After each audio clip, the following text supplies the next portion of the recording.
દાહોદમાં નડતરરૂપ દબાણો તંત્ર દ્વારા દૂર કરાયા હતા। દાહોદ જિલ્લામાં અસામાજિક તત્વો સામે કાર્યવાહીનો પોલીસે દોર આરંભ કરી દીધો છે। અસામાજિક તત્વો સામે પોલીસે 325 શખ્સોની લિસ્ટ પણ તૈયાર કરી દીધી છે। દાહોદ શહેરમાં દાહોદ પોલીસ દ્વારા દાહોદ શહેરના રેડિયાર્ટી વિસ્તાર ખાતે રસ્તાને નડતરરૂપ તથા અંદાજે 10 થી 12 જેટલા ગેરકાયદે દબાણોને પોલીસ તંત્ર દ્વારા દૂર કરવામાં આવ્યા હતા।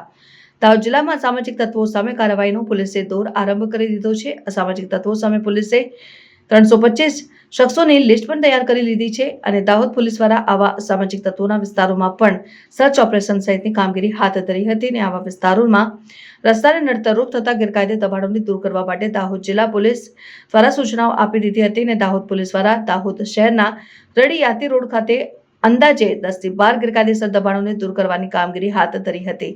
દાહોદ જિલ્લા પોલીસ દ્વારા જે લોકો પ્રોહિબિશનની, મારામારીની કે અન્ય કોઈ પણ પ્રકારની ગુનાહિત પ્રવૃત્તિમાં વારંવાર સંડોવાયેલા છે, જેમને અવારનવાર અટકાયત પગલાં લેવા છતાં પણ પ્રવૃત્તિ ચાલુ રાખી રહી છે, જ્યાં ઝુંબેશના ભાગરૂપે ગઈકાલે દાહોદથી જાડત રોડ, રણિયાથી સાંસીવાડ છે એ વિસ્તારની અંદર મુખ્ય રોડ ઉપર લગભગ 12 જેટલા દબાણો હતા, જેમાં દુકાનો, લારીઓ, પાકા થાંભલા નાખેલા અને અલગ પ્રકારના દબાણો હતા, જેઓને ગઈકાલે 24 કલાકની મર્યાદાની વોર્નિંગ આપવામાં આવી હતી।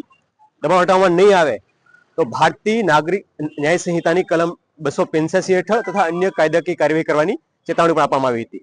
જે અન્વયે આજ રોજ તમામ 12 દબાણો છે એ દૂર કરવામાં આવેલા છે અને હાલમાં સંપૂર્ણ રોડ છે તમે જોઈ શકો છો ખાલી થઈ ગયેલો છે।